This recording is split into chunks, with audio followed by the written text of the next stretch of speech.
থেকে 20টা বই উপহার দেন 20 জনে কিনে। সম্মানিত আমার দিনী ভাইয়েরা, প্রশ্ন এসেছে, বদ আকীদার সাথে যারা চলাফেরা করে তাদের পিছনে নামাজ পড়া যাবে কিনা? সম্মানিত আমার দিনী ভাইয়েরা, বদ আকীদা পন্থী বলতে শুধু ওয়াহাবি নয়, বদ আকীদা বলতে বোঝায় 72 ফেরকা। আমার নবী বলে, তিরমিজি 2641 নম্বর হাদিস, আমার নবী বলে বনী ইসরাইল 72 দলে বিভক্ত হয়েছে, আমার উম্মত 73 দলে বিভক্ত হবে। কুল্লুহুম ফিন্নার, সব দলই যাবে জাহান্নামে, ইল্লা মিল্লাতান ওয়াহিদাতান, তবে একটা দল ছাড়া। সাহাবায়ে কেরামদের ভিতরে একদল দাঁড়িয়ে বলল, ইয়া রাসূলুল্লাহ, বেজাল দল 72টা, হক দল একটা, এত বেজাল দল থেকে একটা বাছাই করা তো কঠিন হয়ে যাবে, কেমনে মানুষ চিনবে? আমার নবী বললেন, মা আনা আলাইহি ওয়া আসহাবি, যেই দলের মডেল হব আমি নবী, আমার সাহাবীরা, ওই দলটাই জান্নাতি। সুবহানাল্লাহ। আজকে একদল দেখবেন যারা সাহাবীদেরকে গালাগালি করে, বলেন আছে না নাই? আচ্ছা, আবার দাবি করে আমরা জান্নাতে চলে যাব।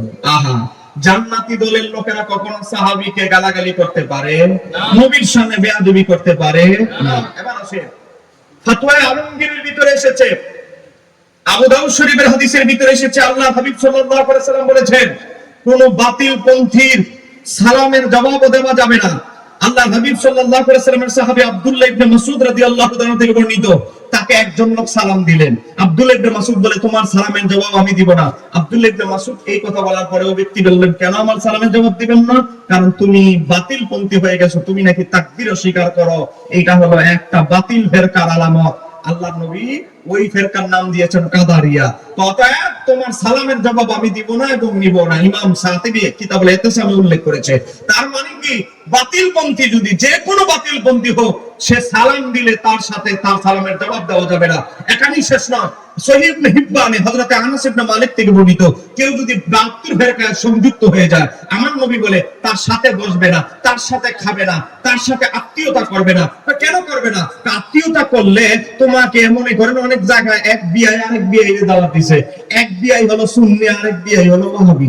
মানে ওয়াহাবি বিআইয়ের বাড়িতে বিশাল বড় মাহফিল, ওই কুয়াকাটা থেকে হেলিকপ্টার দিয়ে হুজুর এসেছে। এখন হুজুর এসে ঈদে মিলাদুন নবীর বিরুদ্ধে, নবীর সম্মানের বিরুদ্ধে ওয়াজ করতেছে, আর বিআই আর সহ্য করতে পারতেছে না। সহ্য করতে না পেরে কি করবে?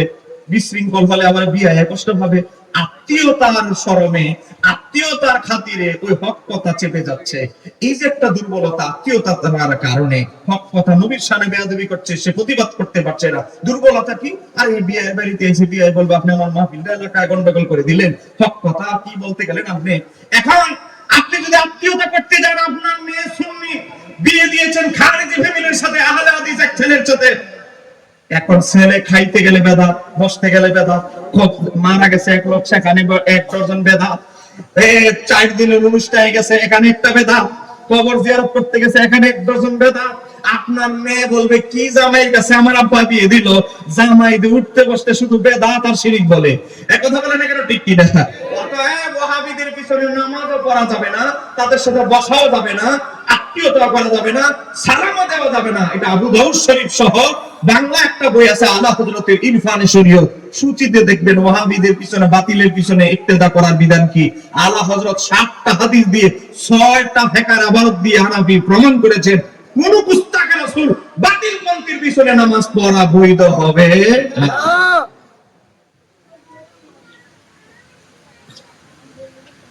এটা জবাব হয়ে গেছে। হুজুর, ইজিদের মৃত্যু কিভাবে হয়েছিল জানতে চাই, এটার জবাব আমি দিয়েছি। একটু আগে আমি এটার জবাব দিয়েছি, আবার আপনাদেরকে দেখাচ্ছি। 429 পৃষ্ঠা খুলে দাও। ইমাম ইবনে কাসিরের আল বিদায়া ওয়ান নিহায়া কিতাবের ভিতরে এসেছে, ইজিদের 18টা কুঅভ্যাসের ভিতরে একটা ছিল, সে বানর দিয়ে বানরের খেলা সাজাতো, প্রতিযোগিতা লাগাতো। একটা যখন আরেকটা মেরে ফেলতো, তখন হি হি হি করে হাসতো মৃত্যু দেখে। বলেন, অন্যায় ভাবে কোন পশু পাখি হত্যা করা ইসলাম কি সমর্থন করে? আরেকটু ধরে বলেন, সমর্থন করে। কিন্তু সে একটা বানর আরেকটা মারলে হি হি হি করে হাসতো। তো এই একটা বানর আরেকটা বানরকে লাগাবে, আমার আল্লাহ ওই বানরকে তার কাছে সংবাদ পৌঁছে দিয়েছে, বানর আল্লাহ আমার হাবিবের নাতির দুশমন, কাবার খানায় খাবার দুশমন, মদিনা শরীফের দুশমন, আমার নবীর দুশমন এজিদকে দুনিয়া থেকে তুমি বিদায় করে দাও। ইমাম ইবনে কাসির আল বিদায়া ওয়ান হাফ নাম্বার খণ্ড 429 পৃষ্ঠায় লিখে এজিদের মৃত্যুর কারণ ছিল যে সে একদিন একটি বানরকে উঠিয়ে গলা দিচ্ছিল, আর অমনি একটি বানর তাকে কামড় দেয়, কামড়ের বিষে সে মারা যায়। একটু ধরে বলেন না মারহাবা। কেন মারহাবা বললাম? আল্লাহর দুশমন, বড় বড় দুশমনকে পৃথিবী থেকে বিদায় করার জন্য আমার আল্লাহ সেনাবাহিনী লাগে না। নমরুদের মতো ব্যক্তিকে আমার আল্লাহ দুনিয়া থেকে বিদায় করতে একটা মশাই যথেষ্ট ছিল। কথা কম।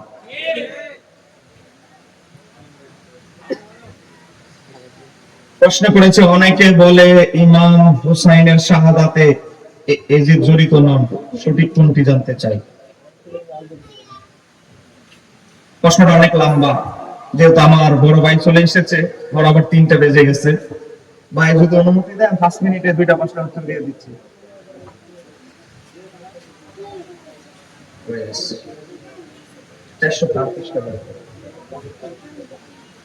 ইমাম ইবনে কাসির কিতাবের নাম আল বিদায়া ওয়ান নিহায়া, 8 নম্বর খণ্ড, ইসলামিক ফাউন্ডেশন থেকে অনুবাদিত, নাম্বার হচ্ছে 404। আপনাকে বিরক্ত হচ্ছেন নাকি? শেষ 5 মিনিটে শেষ করে দিচ্ছি। দেখেন, ইসলামিক ফাউন্ডেশন থেকে অনুবাদিত নম্বর হচ্ছে 404, 8 নম্বর খণ্ড। আর আমি আরবি থেকে বলছি, কারণ কিছু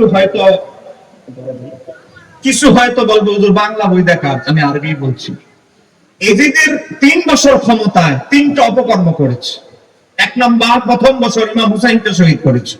দ্বিতীয় বছর মদিনার মানুষ যখন তার বায়াতকে ক্যান্সেল করে দিল, এজিদ মদিনার হত্যাযজ্ঞ চালিয়ে প্রায় 3000 সাহাবীকে হত্যা করেছে। 1000-এর অধিক মহিলা দর্শিত হয়ে গর্ভবতী হয়েছিল। এমনকি এজিদের সেনাবাহিনী মুসলিম বিন উকবা তার বাহিনী আল্লাহর হাবিবের রওজা মুবারকের সামনে উট ঘোড়া বাঁধার কারণে উট ঘোড়া পেশাব করে নবীর রওজা মুবারকের সামনের জায়গা ভিজিয়ে ফেলেছিল। একটু ধরে বলেন না নাউজুবিল্লাহ। প্রথম বছর হুসাইনকে হত্যা করলো, শহীদ করলো। দ্বিতীয় বছর মদিনা আক্রমণ করলো। ক্ষমতার 3য় বছর মক্কা আক্রমণ করলো, কাবা ঘরে আক্রমণ করেছে। যে খানায় কাবায় যে বাহিনী আক্রমণ করে, যে ইজিদের বাহিনী, সেই ইজিদ কি মুসলমান হতে পারে? এবার আসেন, এখন ক্ষমতার 3য় বছর মক্কাবাসী বলে এজিদের গালে গালে জুতা মারু, তালে তালে আমরা খলিফা মানি না।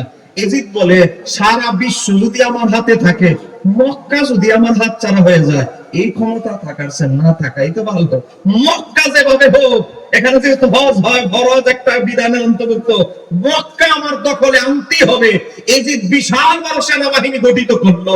এখন সেনাপতি কাকে বানাবে? এজিদ পড়ে গেছে চিন্তায়। এখন তার একজন কুপরামর্শদাতা ছিল, নাম হলো সারজুল। 8 নম্বর খণ্ড আল বিদায়া ওয়ান নিহায়া 299 পৃষ্ঠায় এসেছে। সে সারজুল বুদ্ধি দেয়, হুসাইনকে যাকে দিয়ে হত্যা করেছে সেই পাপিষ্ট উবাইদুল্লাহ ইবনে জিয়াদকে দায়িত্বটা দেন মক্কা আক্রমণ করার জন্য। এবার উবাইদুল্লাহ ইবনে জিয়াদের কাছে চিঠি পাঠিয়েছে কে? এজিদ। এ বাবা, আমার আপনার চিঠি, সাধারণ মানুষের চিঠি, রাজা বাদশাদের চিঠি এক নয়। তাদের জন্য আলাদা সিল মোহর থাকে, বার্তাবাহক আলাদা থাকে। কথা বলেন কেন? ঠিক কি? এখন চিঠি লিখেছে কার কাছে? উবাইদুল্লাহ ইবনে জিয়াদের কাছে। সে কোথায়? কুফায়। এবার আসেন, চিঠির ভিতরে কি এসেছে সেটা ইতিহাসের কিতাবে আছে। আমি কি একটু বলবো? দেখেন, ইমাম ইবনে কাসির বলে, ওয়াকাত কানা ইয়াজিদ কাতাবা ইলা উবাইদুল্লাহ ইবনে জিয়াদ। ইয়াজিদ উবাইদুল্লাহ ইবনে জিয়াদের কাছে চিঠি লিখলো। কি জন্য চিঠি লিখলো? আন ইয়াসিরা ইলা ইবনে জুবাইরি, তুমি আব্দুল্লাহ ইবনে জুবাইরকে আক্রমণ করার জন্য মক্কায় রওনা হও। এবার আসেন, এরপরে উবাইদুল্লাহ ইবনে জিয়াদ কি করলো? ফাআবা আলাইহি, হযরতে উবাইদুল্লাহ ইবনে জিয়াদ ইয়াজিদের আদেশকে প্রত্যাখ্যান করলো। বলো না কি প্রত্যাখ্যান করে চিঠি রিপ্লাই দিল, ইজিদকে চিঠি লিখেছে। এবার কি লিখেছে দেখে, ওয়াহাবিরা আহলে হাদিসেরা সব দোষ দেয় উবাইদুল্লাহ ইবনে জিয়াদের কাছে। উবাইদুল্লাহ ইবনে জিয়াদের ঘরে ও সেই হুসাইনকে হত্যা করেছে। ইজিদের একটা নির্দেশ ছিল না, ইজিদের হাতও ছিল না। এবার দেখেন উবাইদুল্লাহ ইবনে জিয়াদ ইজিদকে চিঠি কি লিখেছে, আর ইতিহাসের পাতায় সে চিঠিটা এসেছে। উবাইদুল্লাহ ইবনে জিয়াদ বলে, ওয়াকালা উবাইদুল্লাহ ইবনে জিয়াদ ইজিদকে চিঠি লিখেছে, ওয়াল্লাহি হে ইজিদ, আল্লাহর শপথ, আমি উবাইদুল্লাহ ইবনে জিয়াদ তোমাকে বলছি, ওয়াল্লাহি আল্লাহর শপথ, লা আজমাউহুমা লিফাসিকি আবাদান। হে জি, তোমার মতো ফাসিকের কথা শুনে আমি দুইটা কাজ একত্রিত, দুইটা বড় মহাপাপ একত্রিত করতে পারবো না। তো একটা কি, তো তোমার কথা শুনে আমি কি করেছি, আক্তুলু ইবনা বিনতি রাসূলুল্লাহ সাল্লাল্লাহু আলাইহি ওয়াসাল্লাম, তোমার কথা শুনে আমি নবীর মেয়ের দৌহিত্র, নবীর মেয়ের ছেলে শাহজাদা হযরত ইমাম হুসাইনকে হত্যা করেছি। তুমি আমাকে দিয়ে আবার কাবাগর আক্রমণ করবা, চাকরি চলে গেলে যাবে, কিন্তু আমি হুসাইনকে কাবাগর আক্রমণ করে দুইটা বড় মহাপাপ একত্রিত করতে পারবো না। একটু জোরে বলেন না মারহাবা। আরেকটু জোরে বলেন মারহাবা। আজকে ওয়াহাবি আহলে হাদিসরা বলে উবাইদুল্লাহ ইবনে জিয়াদ দোষী, আর উবাইদুল্লাহ ইবনে জিয়াদ বলে আমি কোনো দোষী না, আমাকে দিয়ে এজিদ করাইছে, আমি করেছি, আমি হুকুমের গোলাম।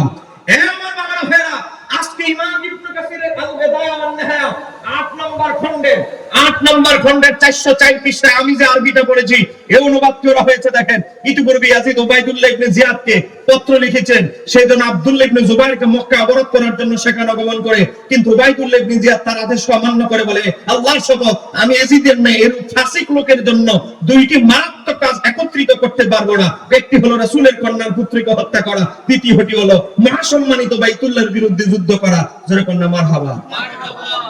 উবাইদুল্লাহ ইবনে জিয়াদ বলতেছে যে তোমার মতো ফাসিক, ফাসিক কাকে বলা হয় জানেন? যিনি প্রকাশ্য কবিরা গুনাহে লিপ্ত, ফাসিকি কাজে যারা লিপ্ত কবিরা গুনাহ, তাদেরকে বলা হয় ফাসিক। উবাইদুল্লাহ ইবনে জিয়াদের কাছেও খবর আছে এই যে মদ খায়, বেনামাজি, সে যে ফাসিক। এই ওয়াহাবীরা আহলে হাদিসরা দেখো, তোমাদের বড় হুজুর ইমাম ইবনে কাসির আজ থেকে 750 বছর আগের ইতিহাসের কিতাবে লিখেছে, তোমরা যাকে অপরাধী বলো, মূল আসামি বলো উবাইদুল্লাহ ইবনে জিয়াদ। সে উবাইদুল্লাহ ইবনে জিয়াদ বলেছে, আমি মূল আসামি নয়, ইমাম হুসাইনের হুকুমদাতা হত্যার হুকুমদাতা আসামি হচ্ছে ইয়াজিদ। ইয়াজিদ ইয়াজিদ চিৎকার দিয়ে বলতে হবে, ঠিক কিনা? তোমাদের বড় হুজুর লিখেছে। আপনাকে রাগ করতেছে? আমি হক কথা বলবো, ইমাম হুসাইনের পক্ষে কথা বলবো। দাওয়াত দিলে দিবেন, না দিলে নাই। আজকে তো 2 দাওয়াত, হাতে ব্যথার কারণে এক দাওয়াত তো ক্যান্সেল করে দিয়েছি। গেল তো কমপক্ষে বেশি না হলো 18-20 টাকা পাইতাম। হক কথা বলার জন্য এসেছি। আমি মনে করছি আধা ঘন্টা করে চলে যাব, আইন না আমার নাস্তার মধ্যে বসাই দিস, মোটামুটি ওখানে 1.5 ঘন্টা শেষ। যাক, আমার ভাই চলে এসেছেন, মোনাজাত দিবে। আপনাকে মোনাজাত দিবেন তো ইনশাআল্লাহ? আর একটু আসতে বলেন। মাঠে তো মাশাআল্লাহ কোনো জায়গা নাই, একটু মিলে মিশে। হুজুর হবিগঞ্জের একজন আলেম এজিদকে আমিরুল মুমিন বলেছেন, শরীয়তে তার বিষয়ে কি ফয়সালা।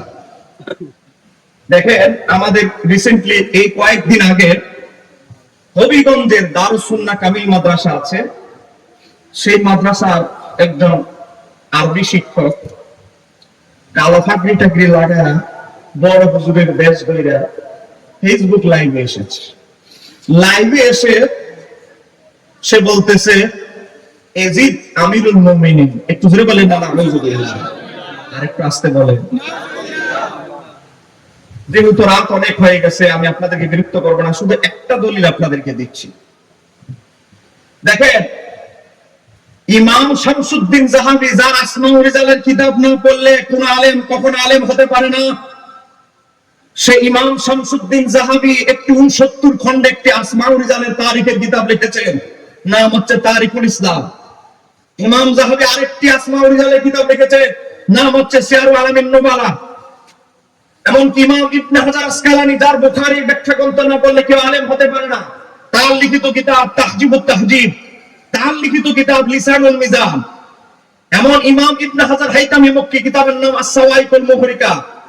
এই 1 2 3 4 5 এই 5টি কিতাব থেকে বলছি। তারিকুল ইসলাম 5 নম্বর খণ্ড 275 পৃষ্ঠা, লিসানুল মিজান 8 নম্বর খণ্ড 507 পৃষ্ঠা, ইমাম যাহাবীর সিয়ারুল আলামিন নুবালা 5 নম্বর খণ্ড 120 থেকে 130 পৃষ্ঠা, ইমাম ইবনে হাজার আসকালানী তাহজিবুত তাহজিব 9 নম্বর খণ্ড 572 পৃষ্ঠা, ইমাম ইবনে হাজার আসকালানী ইমাম ইবনে হাজার হাইতামি মক্কি আস-সাওয়াইকুল মুহরিকা 2 নম্বর খণ্ড 337 পৃষ্ঠা। এই 5টা নির্ভরযোগ্য, প্রত্যেকের নামের আগে ইমাম শব্দ লাগায় এমন ইমামদের কিতাব থেকে আমি বর্ণনা করছি। ইসলামের 5ম খলিফা নামে খ্যাত, যার নাম হচ্ছে ওমর বিন আব্দুল আজিজ। একটু জোরে বলেন না সুবহানাল্লাহ। ওমর বিন আব্দুল আজিজ ন্যায়পরায়ণ খলিফা যাকে বলা হয়, বিশ্বের শিয়া সুন্নি খারিজি ওয়াহাবি লামাযাবি সবাই যাকে আদেল ন্যায়পরায়ণ খলিফা হিসেবে মানে, তার সামনে একজন ব্যক্তি আসলো। বর্ণনা করছেন কে? নওফল ইবনে আবি ফুরাত, বিশ্বস্ত একজন রাবী। তিনি বলে ফাকালা, তিনি বলতেছেন আমি একবার ওমর বিন আব্দুল আজিজের কাছে ছিলাম। কুনতু ইনদা ওমর ইবনে আব্দুল আজিজ, আমি ওমর বিন আব্দুল আজিজের সামনে ছিলাম। ফাযাকারা রাজুলুন ইয়াজিদ, একজন ব্যক্তি ইয়াজিদের সম্পর্কে আলোচনা করতে লাগলো। ওমর বিন আব্দুল আজিজের কাছে ইয়াজিদ সম্পর্কে আলোচনা করতে লাগলো, কথা বলতে লাগলো। তারপরে ফাকালা ক্বালা, ওই ব্যক্তি তখন বলল আমিরুল মুমিনিনা ইয়াজিদ ইবনে মুআবিয়া। একটু জোরে বলেন না নাউযুবিল্লাহ। তখন ওমর বিন আব্দুল আজিজের সামনে বলল আমিরুল মুমিনিন ইয়াজিদ এমন বলেছে।